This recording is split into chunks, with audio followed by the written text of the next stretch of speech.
Well, if you watched the last few episodes, you know that the boys didn't have much trouble dropping a hammer on some nice bucks with the muzzleloaders. Let's go, buddy. Let's go. Meanwhile, though, me and Ted have really been struggling here in the Midwest. We've hiked and hiked and hiked and hiked some more. We're steep. We've found multiple good-looking spots to catch cruising bucks during the rut, but our focus right now in late October is scrapes. We've hunted a few fresh ones with no buck sightings, but we're hoping that's all about to change here in the last week of October. All right, it's about 2 in the afternoon, but a lot has happened today. I want to get you caught up on that first. It's October 24th. Cole and I came into this spot early morning. We had a tree in mind that I've scouted in years past. Really been looking forward to hunting this area. There's a bunch of big sign in this drainage leading up to this ridge top.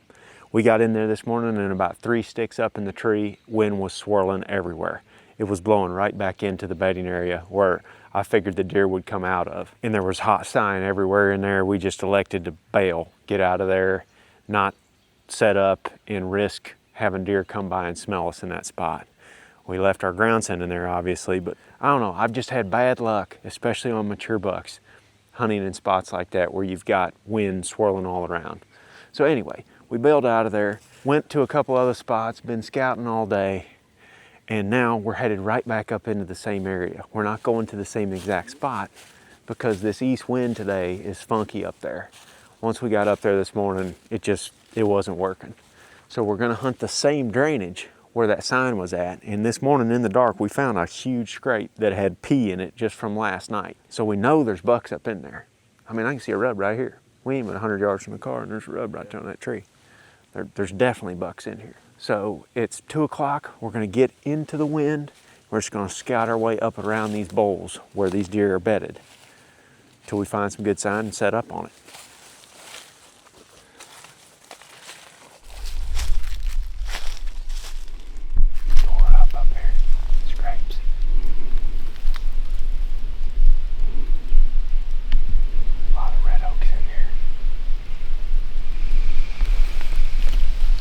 That line in front of me. I'm guessing it's mostly night sign, but I also don't want to blow by it. You could get in a real good setup in here. It's all reds. We just came up this ridge. Sorry, Cole. As we were walking up it, I looked out ahead and I could see a bunch of scrapes. We got a scrape right here. A scrape out there, big one, all the way around that cedar tree that's been rubbed in the past. And we've got another really fresh scrape right here. And right here in the side of this ridge, we transition from predominantly white oaks to red oaks right here. Got 1, 2, 3, 4, 5, 6, 7, who knows, 2 dozen of them right here on this little bench.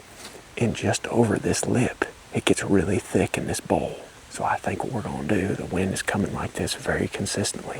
I think we're gonna pop up in a tree on this side of the bench to where we can shoot this flat. And hopefully a buck comes up out of that bowl that's bedded down in there to feed on these red oaks. We didn't make it near as far as I was hoping to, but this is a hot sign. A buck or multiple bucks, multiple deer were here just in the last day or two feeding on these acorns. That one scrape over there ain't got no leaves even left in it. So I think we're gonna make a setup right here somewhere. Lots of good options. We just need to pick one where we can see to shoot pretty good. Okay, we're set up. I had to climb pretty high in this tree because we're kind of on the side of the hill. Show you what I mean. Right here's a scrape you can see. There's 3 or 4 scrapes underneath that one little cedar tree out there with a signpost rub on it. 2 more scrapes right here. Another scrape over there, and then rubs dotted across the hillside, but you can see how the hill slopes because of the wind coming this direction. We had to sit just off of these scrapes a little bit, so deer are going to be darn near eye level with us out there. So I wanted to get as high as possible, so we had some of this canopy cover up here.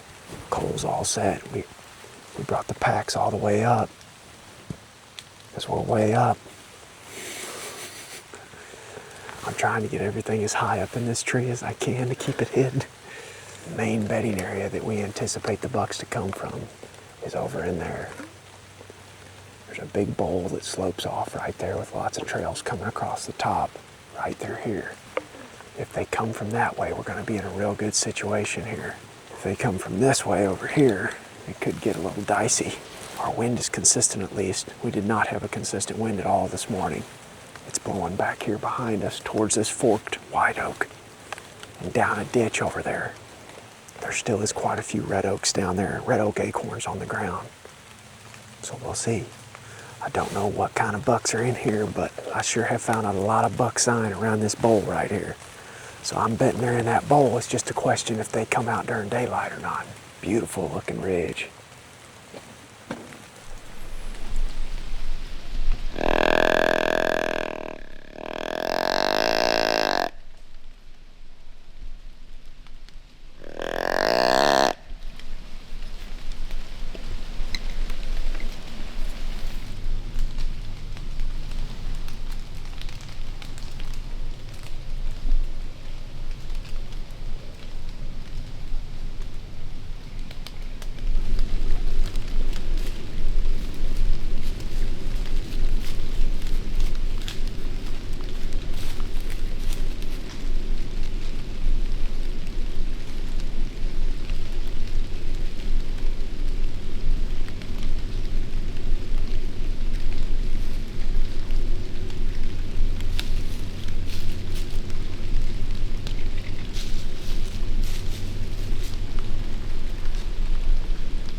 young 10-pointer, and then that spike.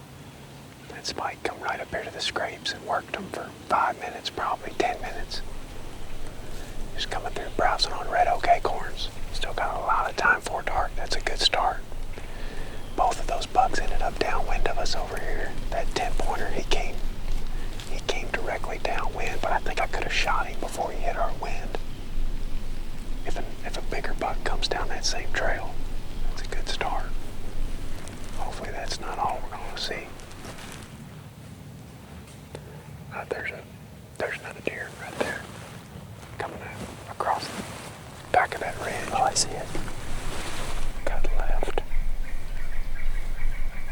Hoping that's what they do and not come up the ridge, but no, they're coming right up the ridge, right to us.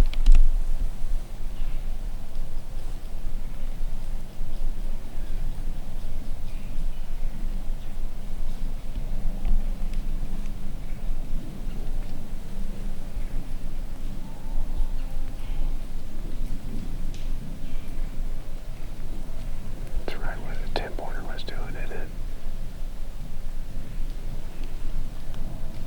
I just see one. Yeah, I can only see one right now. I definitely saw a second. Squirrel back here. Okay. She looking. Behind a tree right now. She's feeding.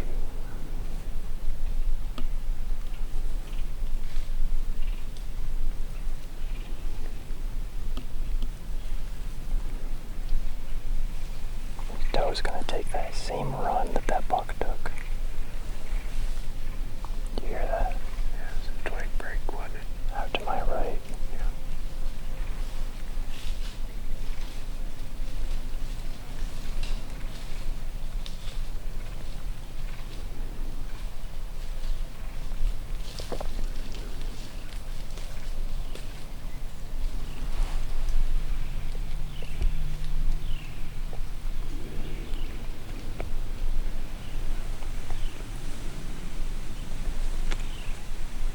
Oh, deer right here.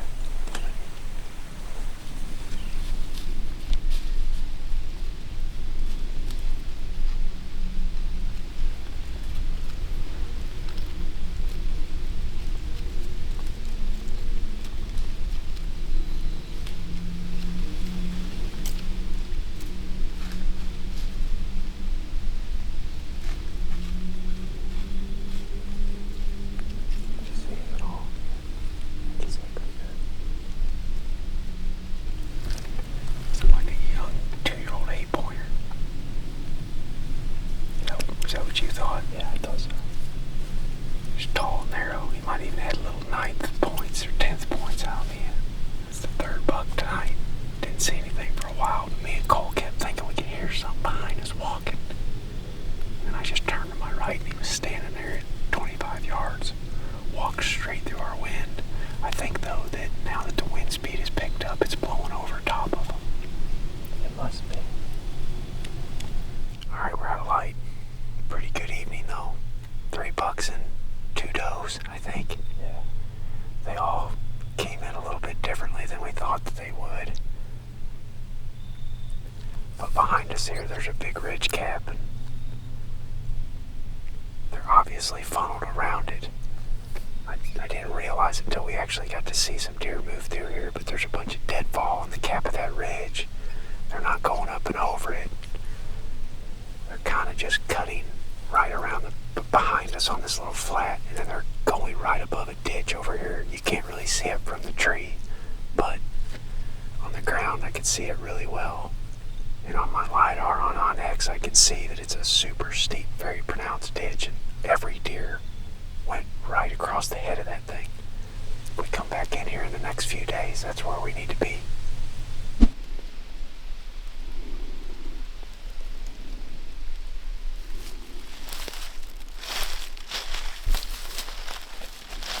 We're back on the same ridge where we hunted last night. We're only about 30 yards away from the tree that we set up in, but all the deer that we saw hooked this ditch funnel on the downwind side of that tree. So we moved a little bit over here and climbed up, just picked a rando tree in the dark, and I'm not real satisfied with it, but I think it could work if the deer come from this direction. They were all coming from this way last night. There's a big bowl over here that's real thick that they're bedded in. So this morning I would anticipate the movement to be coming back the opposite direction, but who knows? Cloudy, east wind, supposed to rain off and on all day. But the temperatures, since this recent cold front about 5-6 days ago, the temperatures have been excellent for this time of the year. We rarely get that in Missouri. It's usually like just very up and down weather. Feel like it could be a good morning. We've cut a lot of big buck sign in and around this giant bowl that those deer came out of last night.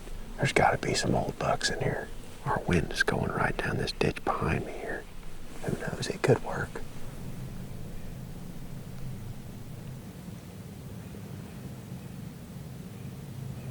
Just saw something move. Yeah, deer coming. Deer coming. Right at us.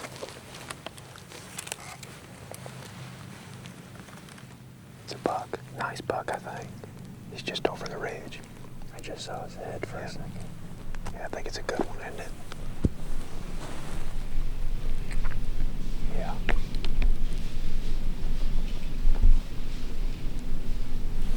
Pretty nice 8-point.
he's cutting.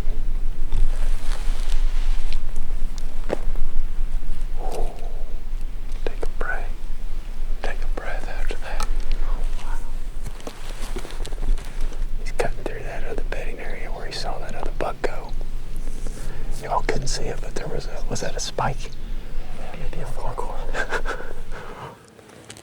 This camera right here says 27 minutes on it. Oh, man. I was gonna shoot that one. If that was a borderline nice 3-year-old 8-point, I could have forced one when he was over there, but he'd already won at that point. But as y'all could tell, I was at foot when he was coming to the trail. I'm like, good enough. I'll shoot him if he gives me a real good chance. So I drew back, and he came right on this trail that the dang tree's on. There's 6 trails on that funnel. And he came right on this one. And I thought once he got past these leaves, I'm like, he's coming all the way. But he got like right there, maybe 8 yards from the base of the tree, and he just stalled. Looked up here, saw us, saw the stick, saw something that he didn't like. And he wanted to come through here so bad that he stood there for 20 minutes. And tried multiple times. Yeah, and then he turned around and tried to come back. And when he tried to come back, I'm like, well, like if you're dumb enough to walk up here to 15 yards again, I'll shoot you. I thought he was going to do that second time. He walked into that opening, and he looked up here, and he saw me again. And then he bounded back to the top of the ridge and stood there. That's a nice buck. That was a very nice buck. Real nice buck. Nice, probably like a nice 3-year-old 8-point. Yeah. He was just shredding up some tree. Oh gosh, he had bark all over his bases. Yeah. That was cool. That was cool. We definitely found us a good spot right here. We got to do some fine tuning to this tree. Me and Cole are about to climb down. It's almost 10 o'clock. We just had that buck cruise through 45 minutes ago, right about 9. We may sit this same ridge again tonight. I don't know. I mean, it keeps producing for us. 5 bucks and 2 sits coming through a pinch that ain't but 15 yards wide. I'll show you the setup that we're working with here. This is kind of a telephone pole oak. And here's the ditch right here.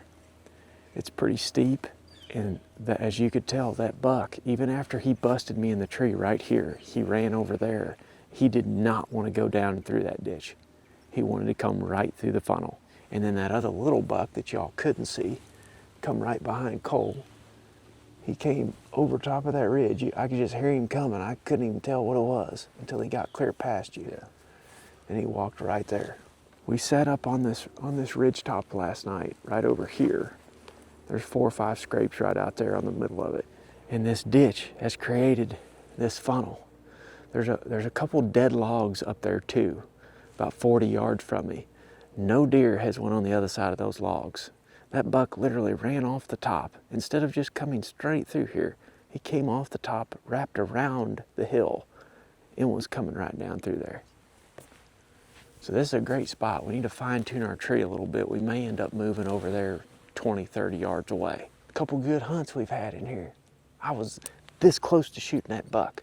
That was a borderline shooter for me. I was like, as soon as I saw him, I'm like, if he gives me a slam dunk, I'm gonna shoot him. There's a lot of bucks like that I got at home.